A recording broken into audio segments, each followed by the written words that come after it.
Hello, welcome back to my daily Tour de Vie coverage. We're now on day 13, so let's have a little look at track leaders and see what's been going on. And well, I guess the big news is we don't quite have a winner just yet, but Justinas Levica is looking like he's pretty much got the job done. So he has just under 65 miles left. He's about to take the final turn into the highway run-in to Hachita, and then we've got a new section of the Continental Divide Trail, which is probably going to slow things down a little bit before the run down to the border at Antelope Wells. The gap between him and Ulrich, it's massive now. Ulrich is still in the Hila. Looks like he's camped out for the night.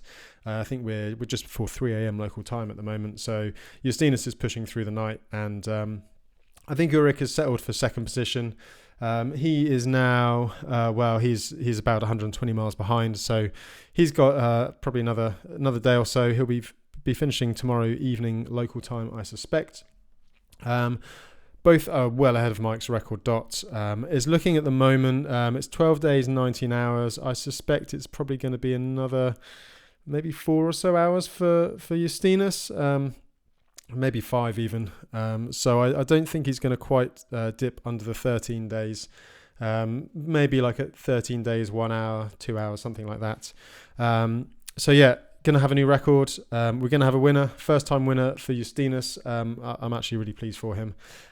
So yeah, tomorrow's report, I hope to have those finish line photos and a little something from Justinas. I'll see what I can get from him. Further down, Lawrence Tendam, he is still in no man's land. Looks like he's sleeping in Grants tonight. He's probably going to be another couple of days, probably 14 and a half days finish, I suspect. And then our scrap in the kind of the big chase back here. Lots of back and forwards. Some riders are still riding. Looks like Cade, he's been pushing real hard. He's still going. Aidan Lamper, they look like they're having a good scrap there as they head towards Cuba. Megan Hackin, she has dropped once more behind Lael's Dot. It'd be interesting to see if she can catch up again. And then Thomas Fabian, the usual names, In Dusum, Christian Duprez, they're all in there together. It looks like a load of them are staying in the same place. Where are they? Oh, Abiku. So I suspect now they'll be waiting till, I think it's 6:30, the gas station opens up with a store. So those guys will probably leave tomorrow and taking on this monster climb here, as we talked about the other day. So I've got the usual kind of thing. Before I go any further, of course, you know by now, Redshift, they're supporting my coverage, and they've been supporting all my other coverage. I've covered Atlas Mountain Race, some of the races I do, a Cursed Race, and they've been helping out, support all of that stuff. So a big thank you to those guys and helping me hopefully grow this and develop this. So yeah, check those guys out. Now I've got another update from Uber. He's been pretty good with his updates, so let's have a little listen and see what he said about yesterday, and see how he's getting on. So this was Ulrich. It would have been yesterday morning. So good morning, Josh. Yesterday, my nice little fixing the tire thing was quite successful. The chase during day was not that successful. Wind turned during day, so I met a local, and he said in the desert, and he said Justinas was enjoying much more tailwind, where I was sitting on the headwind and going a bit slower. Anyway, and carried on yesterday towards Pytown. This nice gravel washboard section, 30 kilometers before Pytown. It rained before I passed there, so this wonderful washboard soil was also wet, which makes it a bit more soft, and which increases rolling resistance a little. So I also took a bit more time on the last bit, going into Pytown. Arrived there around 4 a.m. in the morning. Had a shower, had a nice 1.5 hour sleep, and now making my way into the Gila adventure, and also already heard you forecasted some rain for southern New Mexico, so looking forward to maybe finding again some more mud. I'm lucky that I still have my mud scraper with me, so just bring it up, I'm ready for it. So that was Uber yesterday morning. So as you can see on his Instagram, just took a photo of his repairs. So it looks like he got some of that instant seal for a car tire, which does the job. I guess if it works for a car, then it's going to be more than capable of sorting out a mountain bike tire. And sounds like he's up and rolling again.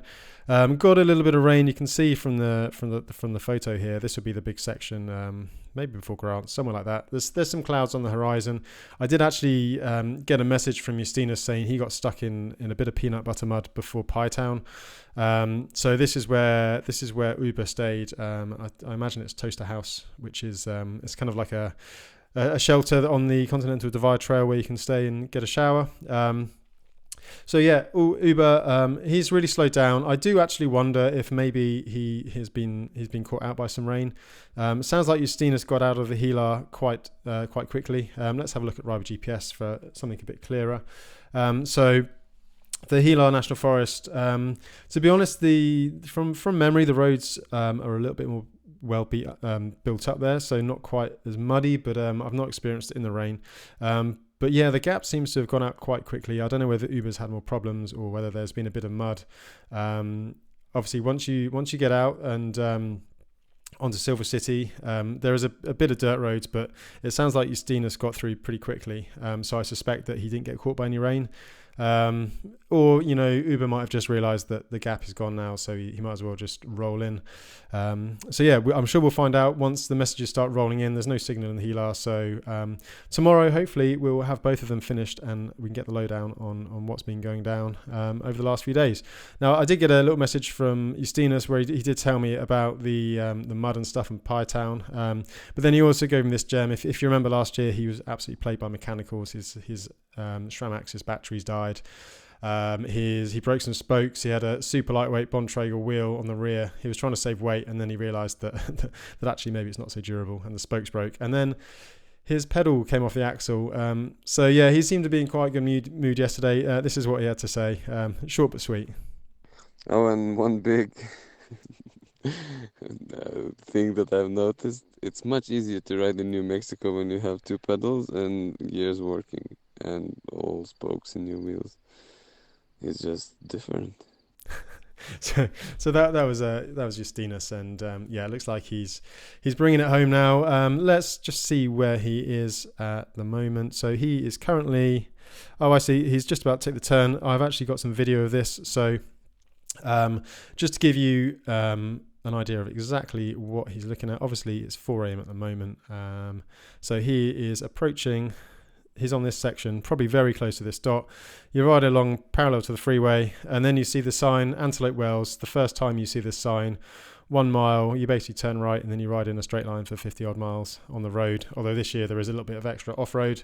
And I expect, that's the first real sign of Antelope Wells, and it's pretty cool to see, especially when you've been going so long.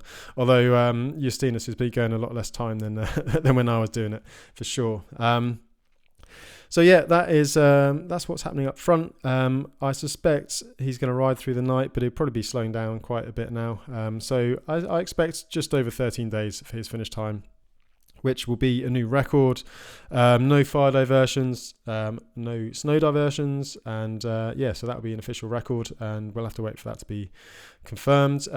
Not quite as fast as Lachlan Morton's time, but I know that's going to kick off in the comments if I suggest that he was a record holder.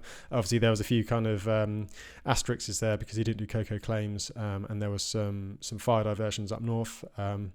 So yeah, not the absolute fastest time down the divide, but I'm pretty sure Justinus was aiming for 12.5 days. He did tell me before. And I think it would be possible if weather was better. So again, the bar has been raised, and I'm sure there'll be people trying their best to try and meet that over the coming years. So yeah, I'll have the full sort of finish update tomorrow. Let's just have a little look at the rest of the race and some social media updates. Lawrence Dendam, we've kind of forgotten about him a little bit the last few days. He's in his little no man's land. He is currently, I think he's in Grants, isn't he? That's what I said. So he's in Grant. So he's got that run into Pytown. Hopefully the rain has dried up a little bit. So this is a little update from yesterday. Zit nu op het hikerbike-stuk, wat feitelijk onderdeel is van wandeltrail. En de mannen zijn door. Lau moet nog 142 mijl. Dat is 230 kilometer naar Cuba. So yeah, this is the road to Cuba. Let's see what Lawrence said. Opladen. Nou, een beetje aan het treuzelen. Een beetje in no man's land. We gaan weg naar een plan. En je merkt zo snel dat het helemaal niet haalbaar is. Denk je, ligt het nou aan mij? Maar gelukkig was dat nu het geval. Ik ga Cuba niet meer halen vandaag, dus ik moet ergens kamperen. Ik ben benieuwd waar ik ga liggen vanavond. Echt avontuur is begonnen. Geen flauw idee waar ik ga liggen. Die hoofdlamp gaat van pas komen. Lau is nog 70 mijl verwijderd van Cuba. En so yeah, check out Live Slow, Ride Fast. They've been doing some great updates, and I think that sums up the Tour Divide. You know, you start with a plan. And then it never goes right. It's very rare that, you know, the one thing if you've ridden the Divide is you'll know that you're not in control. Like the Tour Divide is in control of you, and you just have to adapt and go with it. And I think the mid-pack, you know, they've been experiencing that a little bit. This is Marku. He's been having bike problems, had to buy a new caliper and mess around with loads of things. These roads look great. This is in Colorado somewhere at the moment, but they've been smashed by the weather. Steamboat Springs looks like they've had a big summer storm in there. So again, it just makes life difficult, and it's the challenge of the Divide. So he's got his bike up and running. I think he had to buy new shifters and new calipers and things like that after he cracked a piston in one of his calipers. This is like the road out Steamboat, and it's not too far before you get onto some of the big passes. I think is it Lynx Pass first, and then Ute. So yeah, that's maybe impassable when wet. Yeah, but that's peanut butter mud for you. So yeah, that's Marku still going along. Liam Yates, he's still out there as well. He's just got out of the basin. Looks like he made Brush Mountain Lodge, a little bit behind Marku, and yeah, it looks like the weather is it's just smashing that mid pack.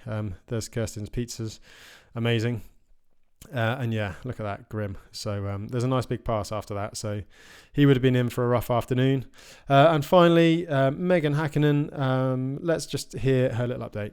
Tour Divide update, day 12. I'd love to give a shout out to the guys at Rio Grande Bike Shop in Del Norte.